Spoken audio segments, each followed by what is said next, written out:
Merci d'être avec nous sur France Culture. Voici l'Esprit public, la dernière de la saison. Et quelle saison! Émission en public, bien sûr, pour fêter cette fin d'année avec vous, chers auditeurs. Merci encore d'être venus si nombreux aujourd'hui.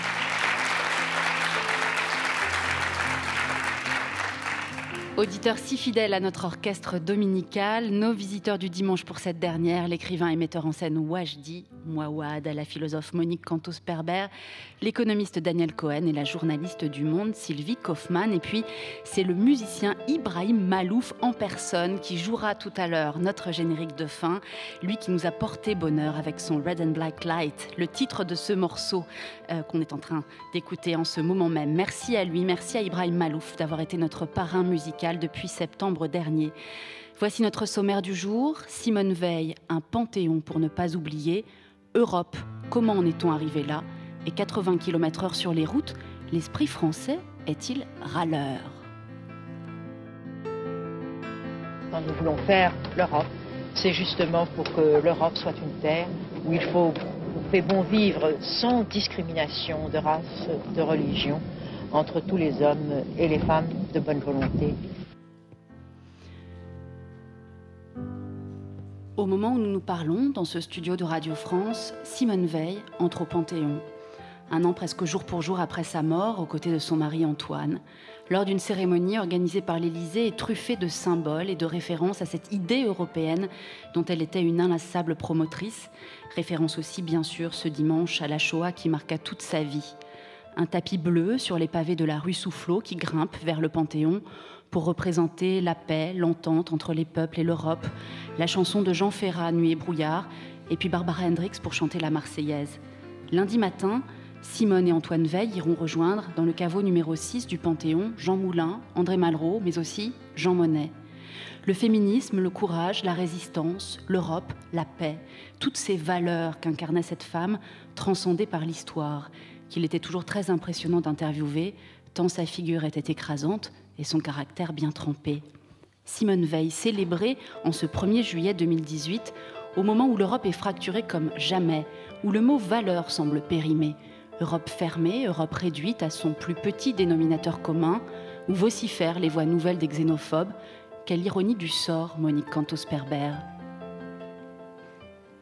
En effet, l'engagement européen a été une véritable orientation de la vie de Simone Veil, dont l'histoire, la personnalité a été très profondément marquée par l'expérience de la déportation et de la guerre, d'ailleurs, comme c'est le cas des deux des femmes qui l'ont précédée au Panthéon, Geneviève Antonios de Gaulle et Germaine Tillon.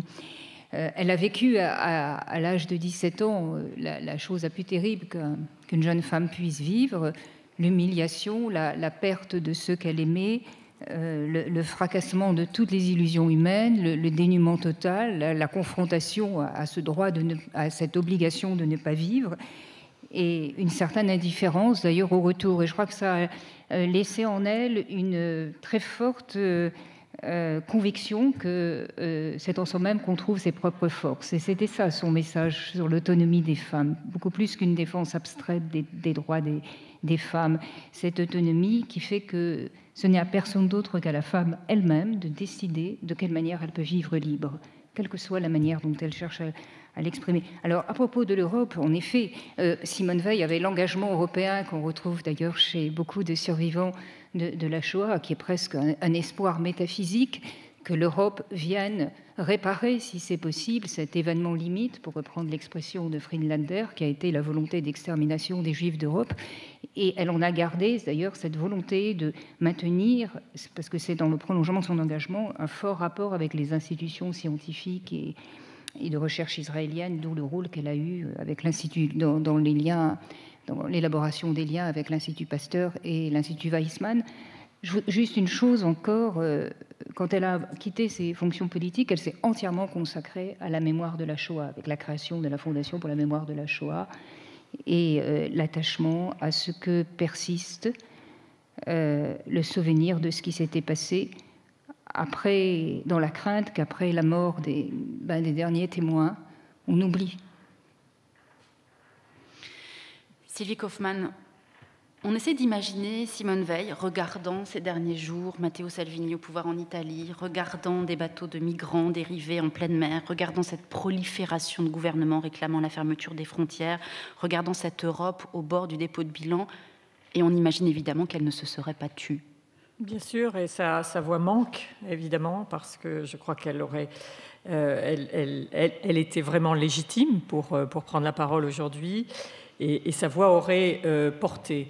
Mais le fait qu'elle soit justement admise au Panthéon aujourd'hui montre que son héritage et son témoignage demeurent et qu'on lui attache la valeur qu'il mérite. Donc je crois qu'elle est dans la lignée de ces grands Européens dont l'ombre est encore portée aujourd'hui. On en reparlera en détail tout à l'heure, mais je crois que son message est toujours là et très très vivace, même si il faut le porter nous-mêmes maintenant à notre tour.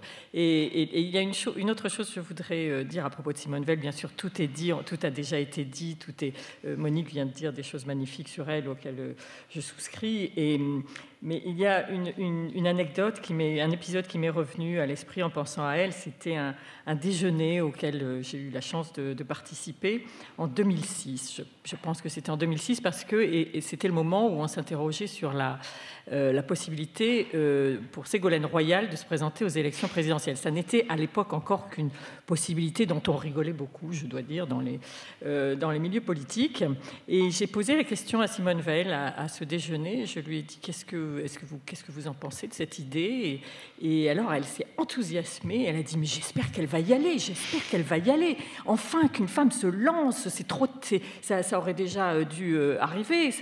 Il est grand temps, etc. Finalement, elle a appelé à voter pour Nicolas Sarkozy en 2007, mais cet enthousiasme, il était temps. Elle trouvait que c'était déjà trop tard et que ça aurait dû intervenir avant. Et je lui ai demandé, mais vous n'avez jamais pensé à vous présenter à la présidence? Et tout de suite, elle m'a dit non, parce que je n'ai jamais voulu, je n'aurais jamais voulu. Peut-être même a-t-elle dit qu'elle n'y avait pas pensé d'ailleurs. Elle a expliqué pourquoi. Parce que c'est quelque chose à laquelle il faut donner toute sa vie.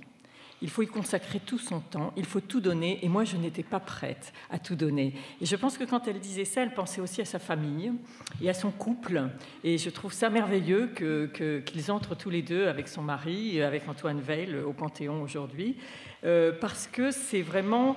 il y avait une complicité entre eux, il y avait une union, une fusion. Enfin, c'était un couple vraiment extraordinaire à regarder. Je les ai très peu connus, mais rien que ils étaient ensemble à ce déjeuner, et c'était vraiment c'était sympa, c'était chaleureux et c'était intelligent, une intelligence commune entre eux vraiment extraordinaire. Et sa famille, c'est une figure maternelle, c'est une famille, elle parlait beaucoup d'elle, de son rôle de grand-mère aussi. J'ai vu récemment un document de Lina où elle raconte qu'elle est désolée parce que son petit dernier, qui a 20 ans, quand elle est ministre, est un peu seul à la maison. Et je trouve ça très drôle. On voit qu'elle est, même encore à ce moment-là, déchirée comme toutes les mères de famille qui travaillent entre son rôle de mère et son rôle qui était quand même très, très important, de ministre. Et elle pense à son petit dernier de 20 ans qui est tout seul à la maison. Voilà, je trouve ça merveilleux. Daniel Cohen, revenons à la politique. On pourrait dire cyniquement quelle aubaine politique aujourd'hui pour Emmanuel Macron, après ce Conseil européen désastreux dont on parlera dans un instant, que de pouvoir parler d'Europe grâce à la figure de Simone Veil. Simone Veil qui aussi, d'une certaine manière, incarne quelqu'un qui transcende les partis. Elle est une icône pour la droite, pour le centre, pour la gauche. Oui, mais on va pas ramener ce moment d'émotion à ce calcul. C'est vrai qu'il y a un alignement, on veut dire, bien sûr, entre les combats européens de Simone Veil et ceux de Macron aujourd'hui. Mais je crois qu'il faut en effet, comme l'ont très bien fait Monique et Sylvie à l'instant, rendre hommage à cette personnalité formidable. Il y avait une très belle interview dans Le Monde hier de Michel Perrault, dans lequel elle expliquait que les grands hommes, en l'occurrence c'est les grandes femmes qu'il faut honorer, n'entrent pas au Panthéon pour leur souffrance, mais pour leur héroïsme, pour les valeurs positives qu'elles ont portées. Et dans cette interview, Michel Perrault rappelait le débat qu'il y avait eu lorsque Robert Badinter s'était opposé s'opposer à ce que Dreyfus, de l'affaire Dreyfus, entre au Panthéon. Il était, disait-il, une victime. Les victimes n'entrent pas au Panthéon. Ce sont les héros qui le font. Le héros de l'affaire Dreyfus, c'est Zola. Or, il y est déjà. Donc, il n'avait pas besoin de le faire une deuxième fois.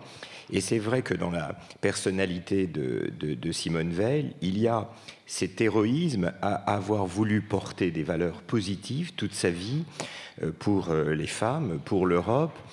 Et ça n'est finalement, mais comme pour toute cette génération, que très tard que la question de la Shoah est véritablement venue, qu'elle a été énoncée. Et d'ailleurs, Monique rappelait que c'est quand elle a cessé toute sa vie publique, sa vie politique, qu'elle s'est consacrée à cette question. Et je crois qu'on se souvient tous, en tout cas ceux qui étaient en âge de s'en souvenir, que c'est au moment du 50e anniversaire de la libération des camps, en 1995, que véritablement on a découvert que toute cette génération qu'on connaissait par ailleurs, avait pour certains d'entre eux fait l'expérience terrible de la déportation.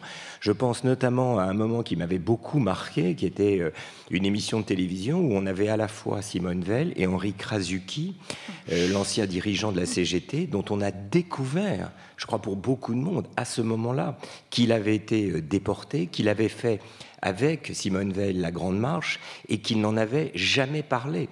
Et on lui a demandé, mais vous n'en avez... On découvre, son vrai nom était Enoch Krasucki, il faisait partie de ces jeunes Polonais qui avaient fait de la résistance, qui avaient été déportés et qui s'étaient retrouvés comme juifs à Auschwitz. Et il disait, mais on ne m'a jamais posé la question, pourquoi y répondrais-je?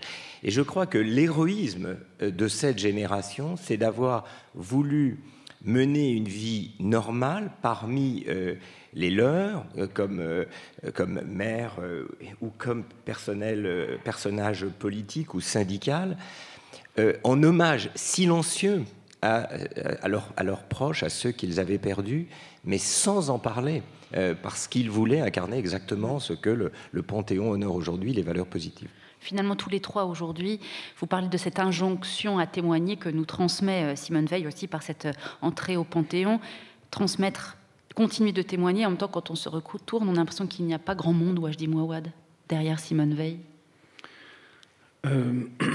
Moi, ce qui me frappe, en fait, c'est à la fois, pour reprendre un peu ce qui a été dit, c'est l'idée justement que cette génération, autour de la question du témoignage, c'est-à-dire ceux qui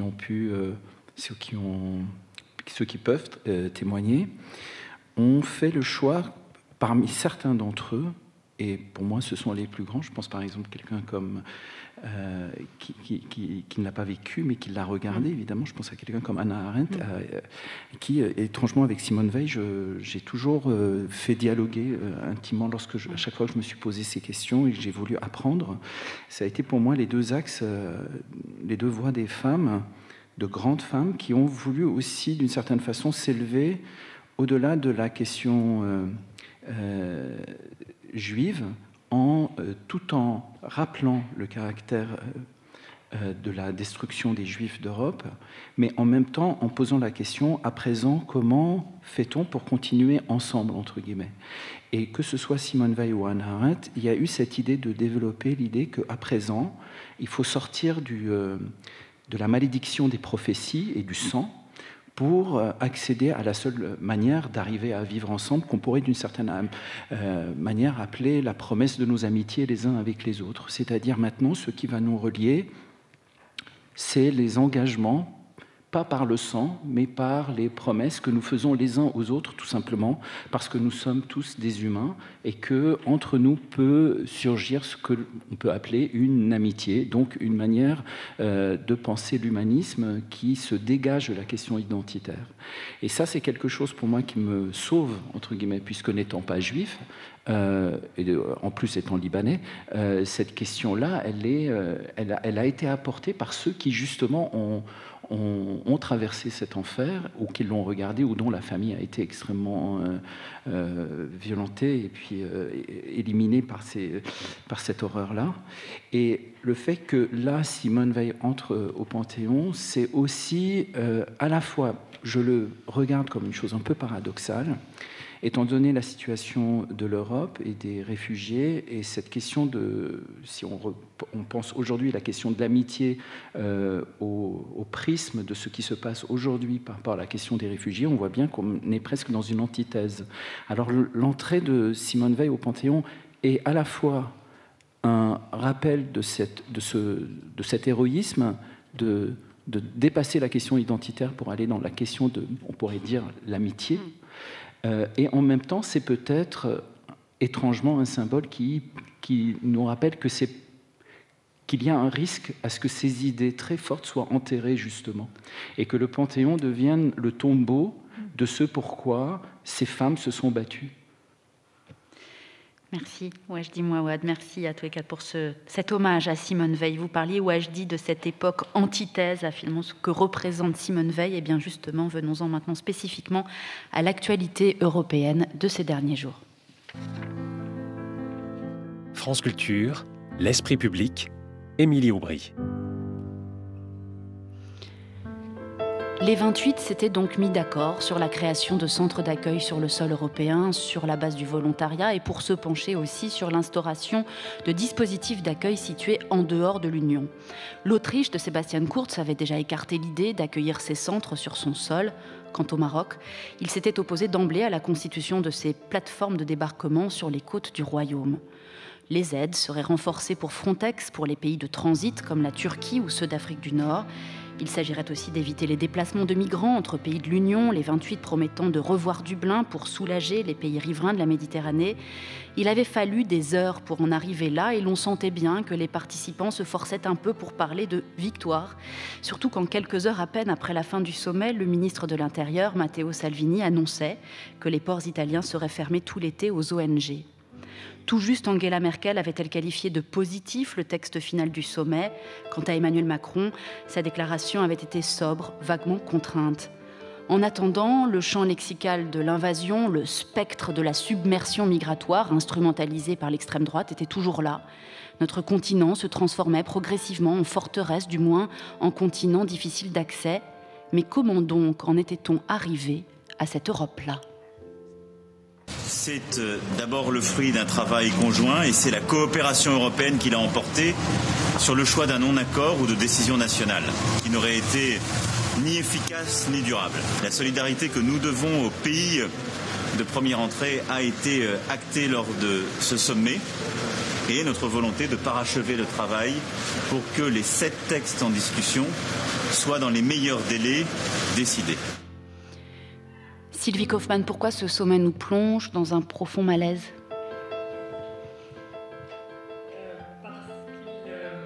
D'abord parce qu'il y a une tragédie humaine de grande dimension qui est en train de se dérouler depuis quelques années sous nos yeux et à nos rivages. Et puis parce qu'il symbolise la difficulté, je ne veux pas dire l'impuissance, parce qu'on a ce mot trop facilement, je crois qu'on l'utilise trop facilement à propos de l'Europe, qui fait quand même beaucoup de choses, mais de la difficulté croissante de l'Europe à se mettre d'accord sur les sujets difficiles. Et cette terrible habitude qu'a l'Europe de n'avancer que par crise existentielle, d'une certaine manière. Finalement, on arrive à prendre des décisions, en général imparfaites, etc., mais bon, qui comprend quand même, quand il y a le feu. Et c'est pénible, c'est très difficile, c'est très compliqué à vivre pour les Européens parce que l'Europe pourrait et devrait faire mieux. Alors là, je crois qu'il faut remonter un petit peu plus loin. On est une Europe à 28, bon, qui sera bientôt 27, mais ça ne simplifie pas les choses. Donc c'est quand même beaucoup par rapport à ce qu'a été l'Europe à sa fondation. Ça a totalement changé les choses. Et si on reprend cet élargissement de 2004, où on a tout d'un coup absorbé 10 pays, et dont la plupart des pays post-communistes d'Europe de l'Est. On y reviendra, puisque vous y avez consacré une passionnante série dans Le Monde cette semaine. Oui, je suis retournée sur mes terres. Et c'est un sujet qui effectivement me hante un peu depuis. J'ai eu cette chance extraordinaire de pouvoir couvrir pour Le Monde comme jeune reporter l'effondrement du communisme en Europe centrale et la transition vers les démocraties, les économies de marché. Et puis après, je suis allée m'occuper d'autres choses. Et puis, depuis quelques années, j'y retourne régulièrement et je me dis, j'ai cette question et je me dis, mais pourquoi ça s'est passé comme ça? C'est ce que la question que vous posez. Qu'est-ce s'est-il passé? Pourquoi ça ne s'est pas passé comme on avait prévu, de manière tout à fait innocente et un peu spontanée? C'est la fameuse thèse de la fin de l'histoire de Francis Fukuyama. À la fin de la guerre froide, les idéologies occidentales avaient gagné et ça s'arrêtait là. Et non, ça ne s'est pas du tout arrêté là. L'histoire n'est pas finie, elle continue à évoluer et d'une certaine manière, elle se retourne un peu contre nous maintenant. Donc, si on prend en 2004 l'élargissement à ces pays qui était inévitable, qu'il fallait faire. Ils avaient mérité de rejoindre l'Europe, ils avaient fait ce qu'il fallait pour le faire, ils s'étaient révoltés, et même si on ne les a pas toujours accueillis à bras ouverts, il fallait les admettre. Et puis maintenant, voilà qu'ils se retournent, pas tous, mais enfin une partie d'entre eux se retournent contre nous, veulent construire une sorte de forme différente de démocratie. C'était très difficile à accepter pour nous. Et puis là, tout ça explose, nous explose à la figure avec cette crise des réfugiés, des flux migratoires qui, je crois qu'on a raison de le dire, de le souligner ces derniers temps, n'est pas une crise migratoire, mais une crise politique, puisque les flux se sont considérablement réduits, mais il y a toujours beaucoup de monde qui est arrivé en 2014-2015 en Europe et notamment en Allemagne, mais après tous ces gens ont circulé au sein de l'Union européenne. Et maintenant, on a donc on avait eu cette coupure Est-Ouest avec des partis populistes au pouvoir en Europe centrale, et maintenant on en a partout à peu près. Enfin, ils ne sont pas partout au pouvoir, mais on le voit en Italie, en Autriche, ils font partie de coalitions. Ils dominent le discours politique aujourd'hui sur cette question. Donc le malaise, il est là. On voit très bien dans une carte de l'Europe qu'a fait l'Obs cette semaine, qui montre en effet cela de façon patente. Ce qui a été beaucoup souligné cette semaine aussi, Daniel Cohen, c'est qu'avec ce sommet, le principe même des quotas est mort. C'est la mort aussi de ce qu'Angela Merkel voulait comme principe européen, la solidarité, le partage de la tâche. Oui, en réalité, on peut lire et relire le communiqué de ce sommet de Bruxelles et ne pas comprendre exactement ce qui a été décidé, vraiment. C'est-à-dire que tout le monde crie victoire, mais c'est une victoire sans bataille, puisque l'Italie voulait remettre en cause les accords de Dublin, et d'une certaine manière, paradoxalement, je pense qu'elle avait raison de le faire. Il n'y a aucune raison que dans un espace intégré comme celui de Schengen, où tout le monde peut circuler librement, les seuls qui n'aient pas le droit de le faire soient précisément ceux qui en ont le plus besoin, c'est-à-dire les réfugiés, les migrants, quel que soit le nom qu'on voudra leur donner, mais elle n'a absolument pas obtenu gain de cause. La seule chose sur laquelle on s'est entendu, c'est de faire des centres contrôlés qui auraient vocation précisément à avoir une dimension européenne, mais ces centres ne se ferait que sur une base volontaire. Il y a comme volontaire que la Grèce et Malte, si j'ai bien compris. La France immédiatement a annoncé qu'évidemment elle n'en construirait pas. Donc moi j'apprécie l'engagement européen d'Emmanuel Macron, mais je ne le vois pas là du tout. Et ce qu'on comprend en lisant et en relisant les commentaires, c'est qu'en réalité, peut-être que c'est moi qui donne une interprétation un petit peu hâtive, le seul véritable accord, c'est de reporter une partie de l'argent qu'on a donné aux Turcs pour bloquer la route des Balkans, pour le donner à la Libye et à la Tunisie pour qu'ils créent eux-mêmes ces centres, ces camps vraiment de réfugiés en dehors de nos frontières. C'est ça qui permet peut-être de donner, c'est de donner le sentiment que tout le monde emportait quelque chose. Donc c'est une défaite incroyable de l'idée européenne. Et donc la cause, tout le monde la connaît, c'est cette montée du populisme. Alors oui, c'est vrai, d'abord dans les pays de l'Est, ça a pris une forme tout à fait tonitruante, mais c'est un phénomène qui déborde totalement les pays de Visegrad, comme on les appelle. C'est le cœur de la coalition allemande qui est remis en question par la Bavière, qui, à l'image du Nord, de la Ligue du Nord, veut faire sécession sur ces thèmes. C'est évidemment l'Italie, donc, c'est l'Autriche. Enfin, bon, en France, on voit à quel point nos coalitions politiques sont fragiles et soumises à cette pression. Donc il y a quelque chose d'énorme qui est en train de se passer. Alors pour les Français, et ça fait le lien avec Macron et ce qu'on a essayé d'en dire depuis tout à l'heure, je vois une espèce d'étrange symétrie avec ce qui s'était passé au début des années 80, lorsque la vague libérale avait submergé le monde, et d'ailleurs de manière assez parallèle.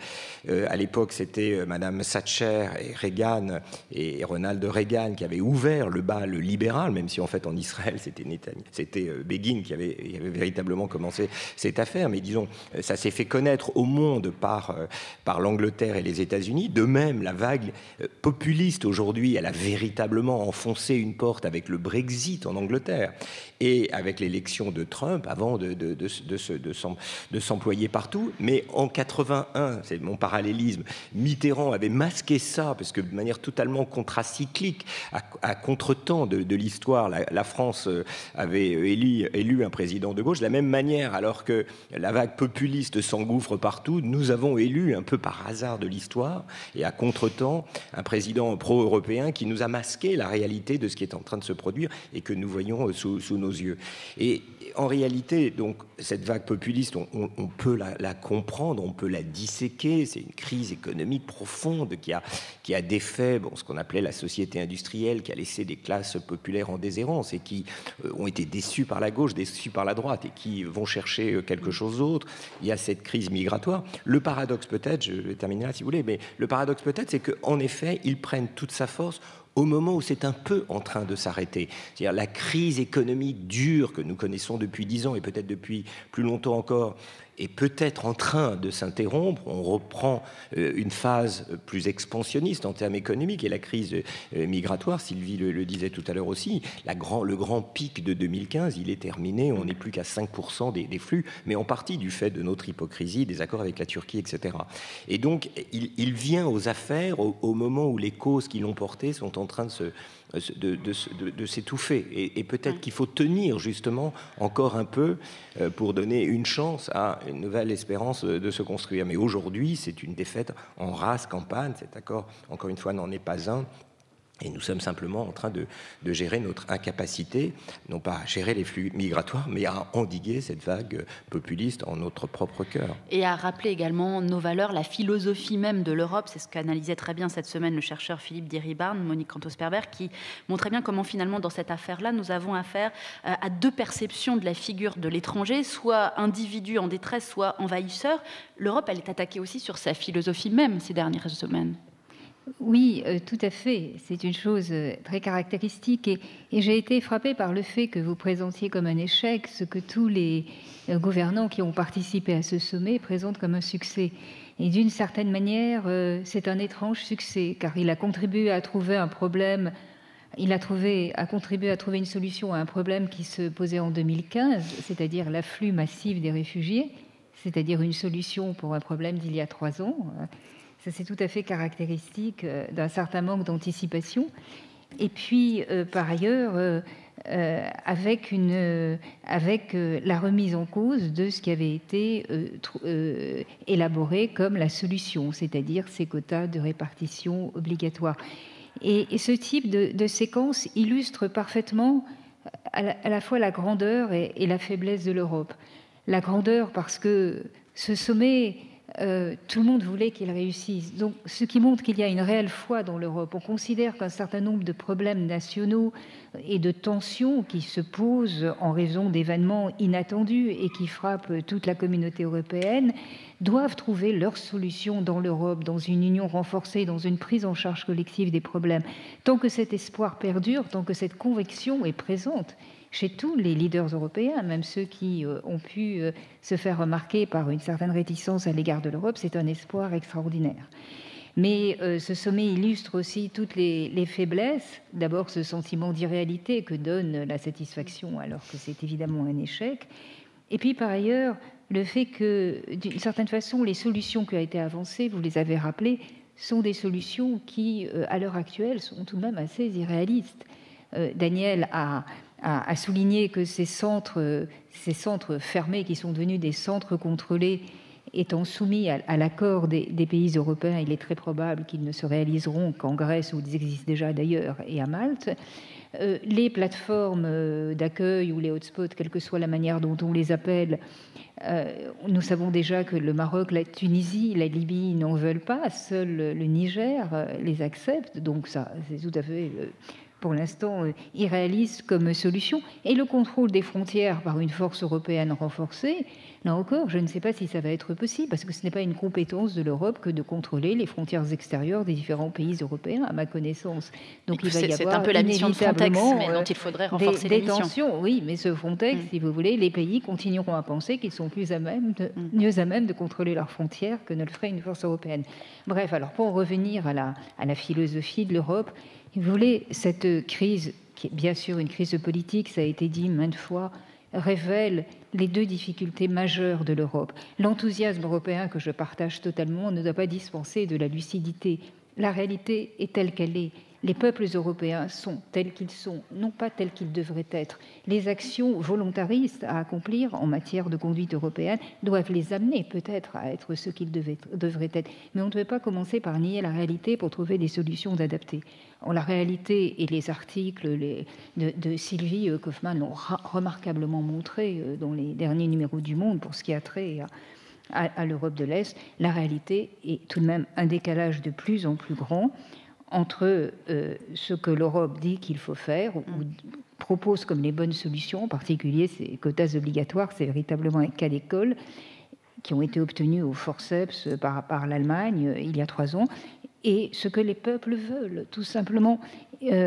Sylvie cite un long extrait d'une déclaration de Viktor Orban qui explique de manière très claire, je n'adhère absolument pas à ce raisonnement, mais il est là et apparemment il est partagé par de nombreux peuples européens. Il explique très clairement qu'une adhésion extrêmement forte à l'Europe, sincère, engagée, enthousiaste, ne signifie pas qu'on est obligé d'accepter que l'Europe décide de quelle manière la population de son propre pays sera composée. Ce partage entre ce qui relève de l'Europe et ce qui appartient aux différents pays en matière de culture, d'histoire, d'identité, de mémoire, et que des crises extérieures, des chocs extérieurs révèlent et rendent particulièrement vif, ce partage-là, cette réflexion-là n'a pas encore été conduite de manière réaliste en Europe. Et d'une certaine façon, la crise des réfugiés a révélé les contrastes entre les différents pays européens. C'est vrai que les pays de l'Est n'ont pas de passé colonial, donc ils n'ont peut-être pas la même attitude à l'égard de l'accueil, de ce... c'est une chose évidente. En revanche, ce sont des pays où la population des jeunes diplômés s'en va, et c'est une angoisse véritable pour eux, d'où leur crispation au fait que d'autres arrivent. On peut considérer que c'est tout à fait illégitime, que ce sont des fantasmes, mais on ne peut pas déclarer que ça n'existe pas, parce que ça existe, ça se traduit dans les votes.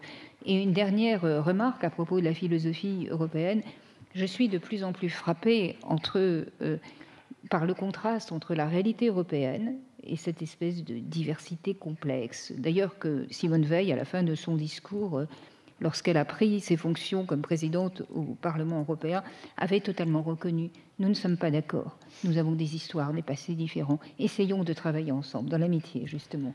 Mais ne commençons pas par nier nos différences. » Donc ce décalage de plus en plus grand entre les normes et les valeurs. En 90, on disait l'Europe, terre des normes et des valeurs. Justement, puisque vous parlez de valeurs quand même, Monique Cantos-Perrier, Wajdi Mouawad, est-ce que vous avez le sentiment finalement que on va les appeler populistes, nationalistes et xénophobes, nous tendent un piège? C'est-à-dire qu'aujourd'hui, on a un peu le sentiment que lorsqu'on rétorque par nos valeurs humanistes, on est quand même assez vite, immédiatement traité, j'ouvre des guillemets, en gros, de bobos bien pensants, et on est donc tenu d'une certaine manière, ou forcé, ou contraint de tenir le même discours, que d'avoir recours au même champ lexical.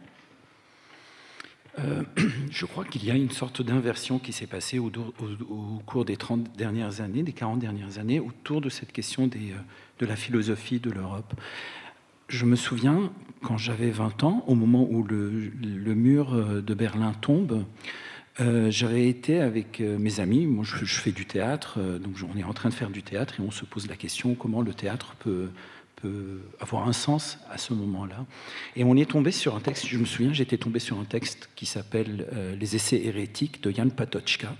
Et dans ce texte, Jan Patočka, qui est donc un philosophe tchèque, se pose la question dans les années 60, existe-t-il une solidarité qui peut joindre ceux que tout sépare, c'est-à-dire les deux personnes qui sont en train de se tirer dessus, quelle solidarité peut les unir? Existe-t-il une solidarité?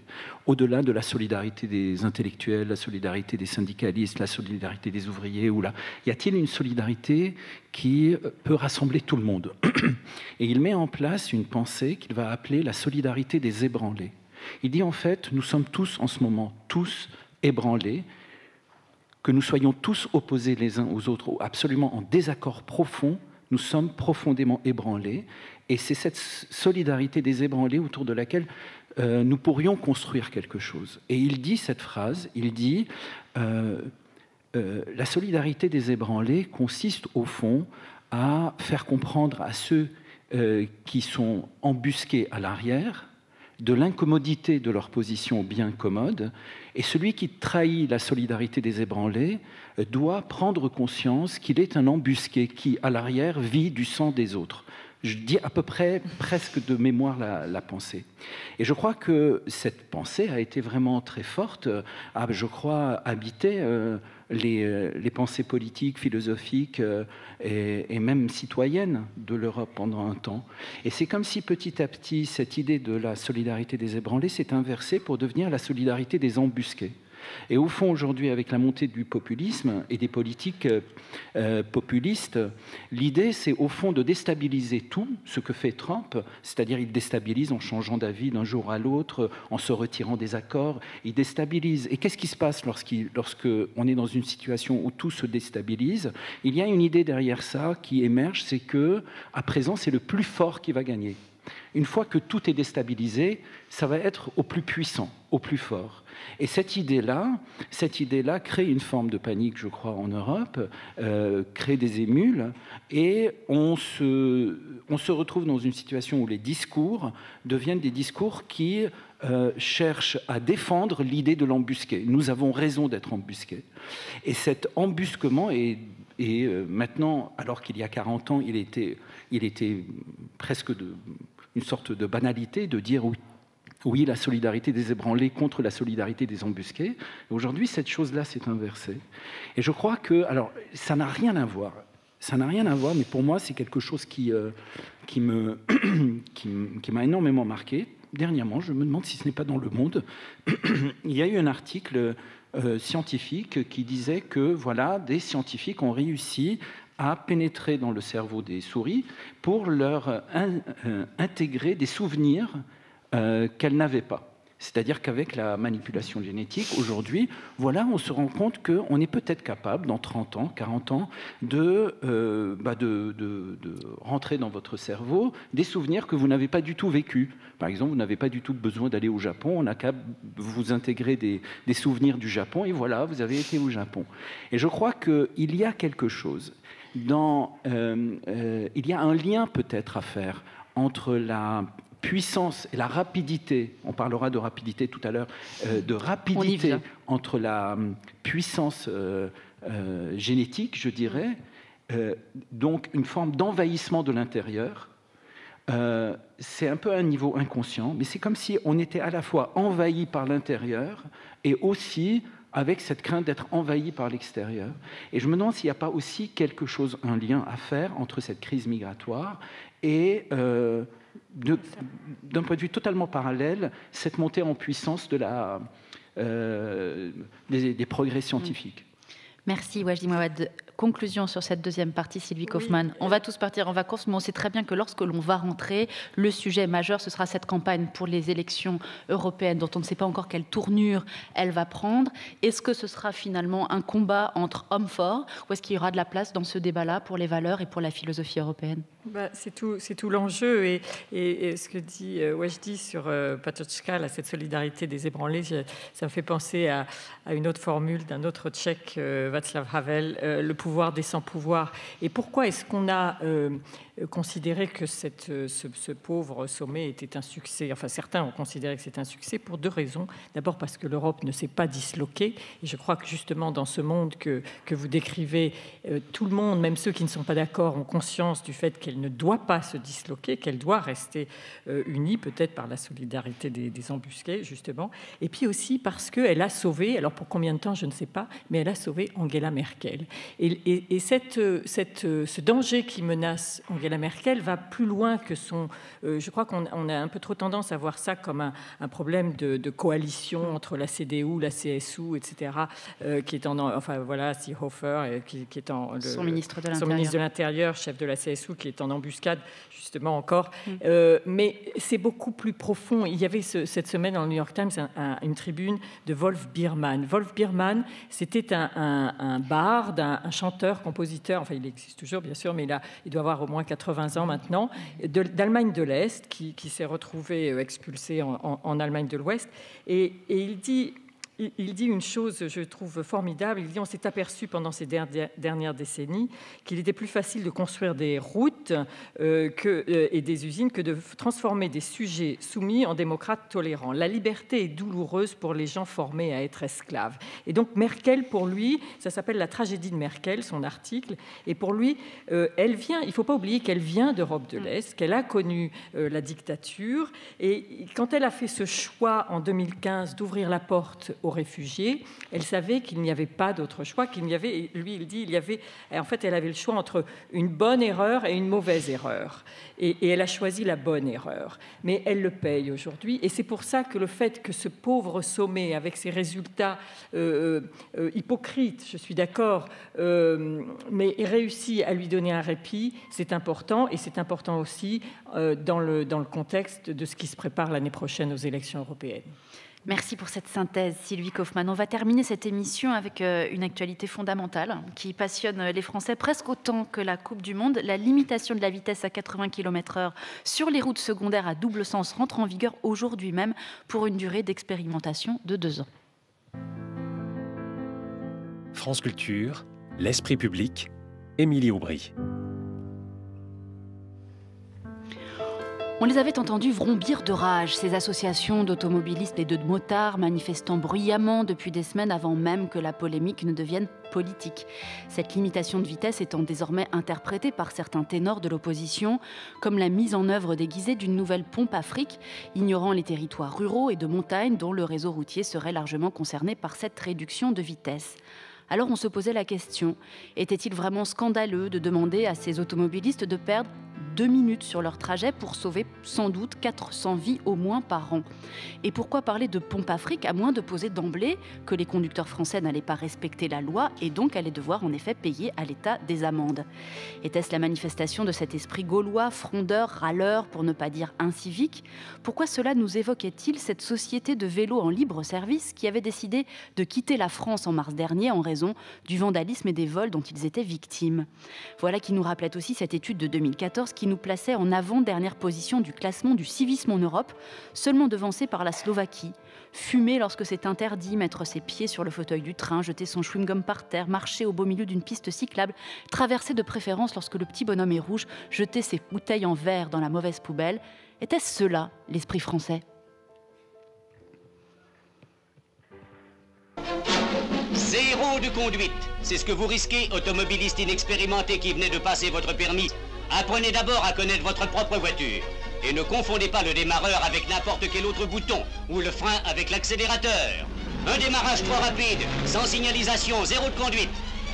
Vous doublez sur une route glissante, zéro de conduite. Dérapage en chaîne, une voiture qui semble ivre. Roulez comme si le piéton n'existait pas, zéro de conduite. Roulez à fond, comme on dit, le pied au plancher, zéro de conduite.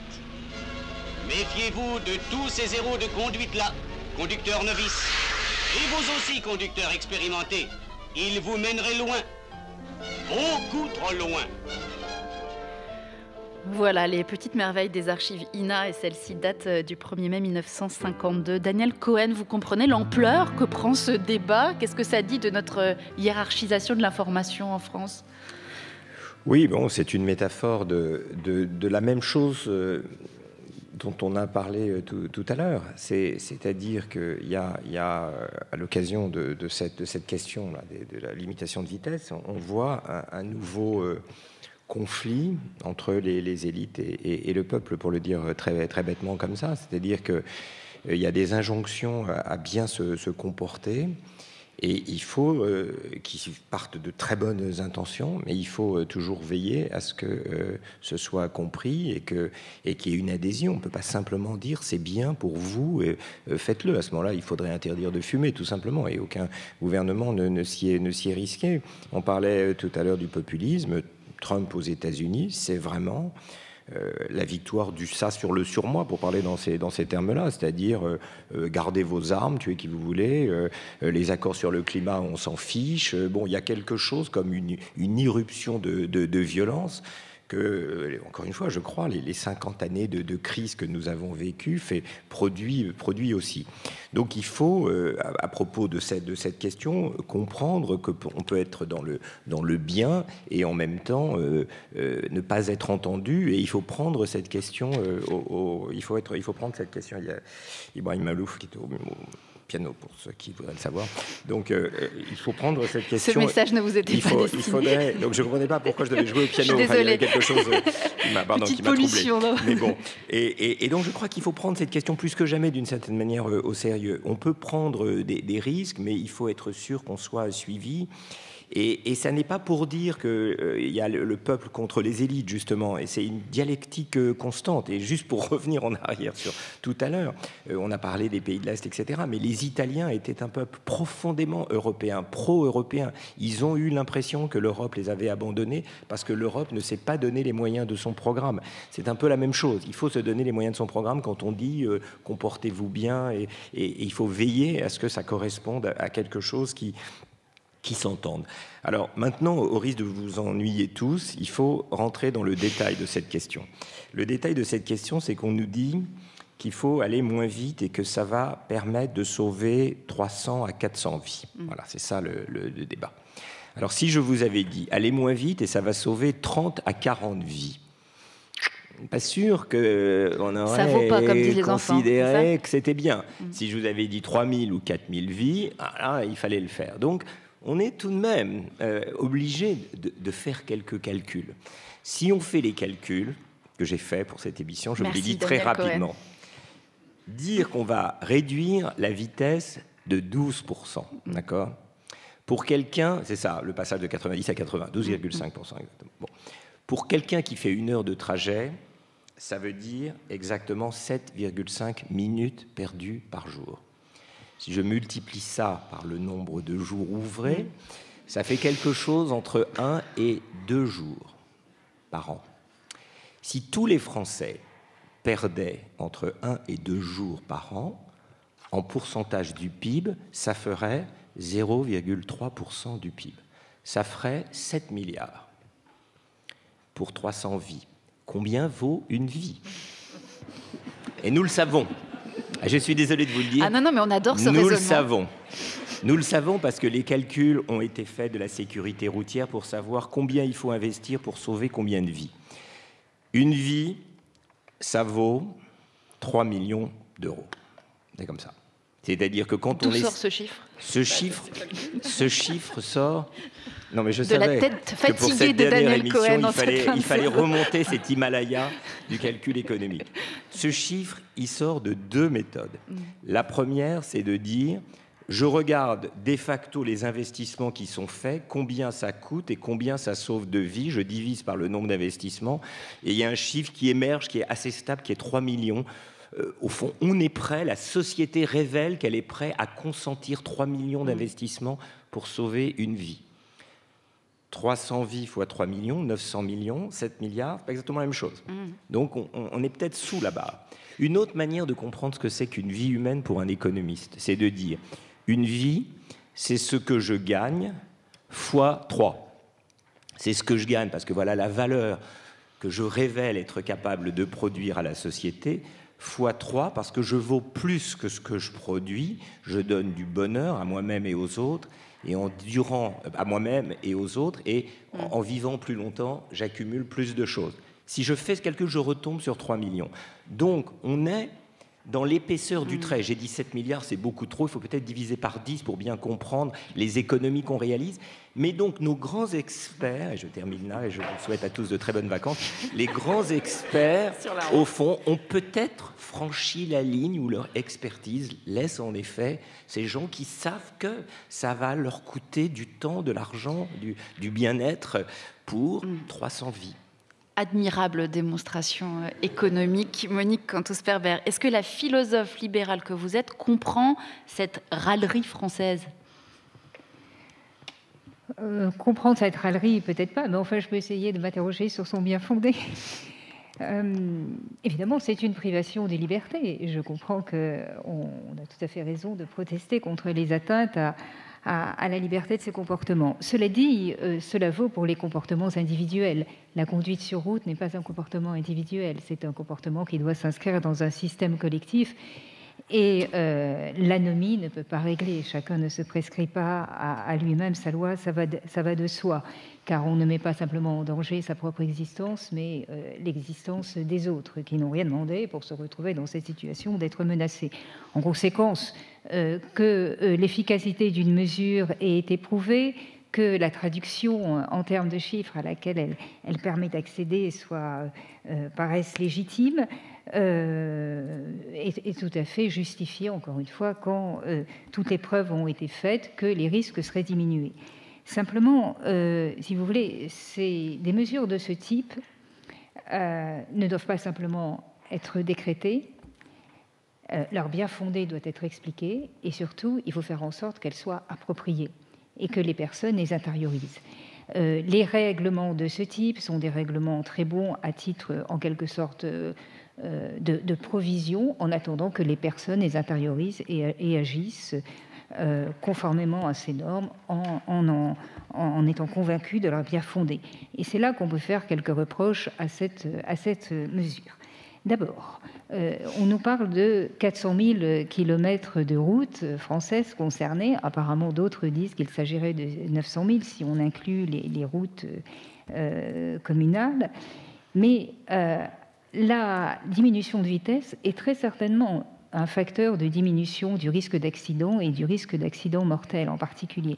Mais il y a d'autres facteurs de risque aussi. Or, curieusement, on n'en parle pas. L'aménagement des routes, par exemple, puisque tous les chocs les plus graves ont lieu sur des routes sans séparateur central, pourquoi ne pas avoir un programme d'investissement qui aménagerait régulièrement des zones centrales où les dépassements sont possibles? C'est tout à fait concevable. D'ailleurs, beaucoup de responsables de départements appellent ça de leur vœu. Ce n'est pas du tout contradictoire ou ça ne se substitue pas à une mesure de limitation de vitesse. Mais puisqu'on est on remet à l'ordre du jour la question de la sécurité routière, ça devrait être envisagé. Et ensuite, quand une mesure comme celle-là est proposée, il faut, quand on étudie son efficacité, inclure les comportements libres des individus qui vont bien évidemment essayer pendant un certain temps de la détourner, de multiplier les attitudes d'évitement et de faire toutes sortes de choses alors je ne sais pas si le français est râleur, mais en tout cas il est inventif, c'est très clair, avec ses radars collaboratifs et toutes sortes de systèmes qu'il invente. Et puis il ne faut pas aussi tout de même méconnaître les effets secondaires que ce type de mesure peut avoir. Toutes les enquêtes montrent que l'ennui au volant est une cause majeure d'accident. Donc je constate quand même que baisser la vitesse à 80 à l'heure, ça veut dire que les voitures rouleront au même rythme que les camions. Là, il n'a pas du tout été question de baisser la vitesse des camions. Je ne sais pas quel type de fluidité cela va donner, mais j'ai peur que nos automobilistes français, avant d'être à l'heure, soient surtout fort impatients. Merci pour ce regard philosophique sur la sécurité routière. 1 minute pour Sylvie, 1 minute pour Wajdi. Voilà, juste pour répondre à la brillante démonstration de Daniel, c'était combien le coût de la vie? 300 millions ou 3 millions? 3 millions. 3 millions d'euros. Le problème, c'est que la personne dont la vie coûte 3 millions d'euros et qui risque de la perdre ne le sait pas qu'il risque de la perdre. Et si on applique cette cette mesure et que ça lui sauve la vie, il ne le saura pas non plus, parce qu'il ne savait pas si c'était lui qui devait mourir sur la route. Voilà. Juste une petite proposition avant de partir en vacances, comme vous dites. J'ai lu que 82% des accidents sont causés par des hommes. Et en réalité, les assureurs le savent très bien, les femmes conduisent mieux et plus prudemment que les hommes. Et les hommes sont beaucoup plus nombreux à prendre le volant. Je ne sais pas pourquoi, mais quand une famille s'installe dans une voiture, c'est naturellement l'homme qui prend le volant. Alors j'ai une proposition. La limitation de vitesse à 80 km/h, elle devrait s'appliquer qu'aux hommes. Très bien. Formidable. Eh bien, en attendant, ce sont 2 femmes qui ont mangé le temps de parole de Wajdi Mouawad. Désolée, Wajdi, vous reviendrez quand même nous voir à la rentrée. Il est urgent de ralentir en ce 1er juillet, en tout cas pour l'équipe de l'Esprit public. Et je salue l'arrivée d'Ibrahim Malouf. Merci infiniment, Ibrahim, de venir jouer ce générique.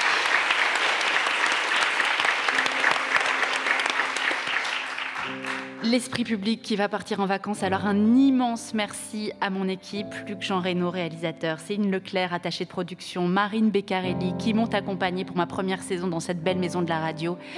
Merci aussi, évidemment et avant tout, à Sandrine Trainer pour sa confiance. Merci à mon magnifique orchestre, nos visiteurs du dimanche, Philippe Manière, Dominique Régnier, Gilles Finkelstein, Gérard Courtois, François-Xavier Bellamy, Sylvie Kaufmann, Thierry Pêche, Monique Cantos-Perber, Daniel Cohen, Mathieu Laine, Elisabeth Roudinesco, Wajdi Mouawad, Hubert Védrine, Christine Ockrent, Pascal Perrineau. Rendez-vous bien sûr dimanche 26 août 11h pour la saison 2. Et bonne nouvelle, nos émissions en public seront désormais au théâtre de l'Odéon, lieu mythique de débat, d'engagement, de créativité, où nous pourrons vous accueillir encore plus nombreux.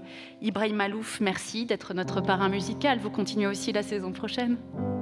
Merci. Alors maintenant, je vous laisse jouer. À bientôt.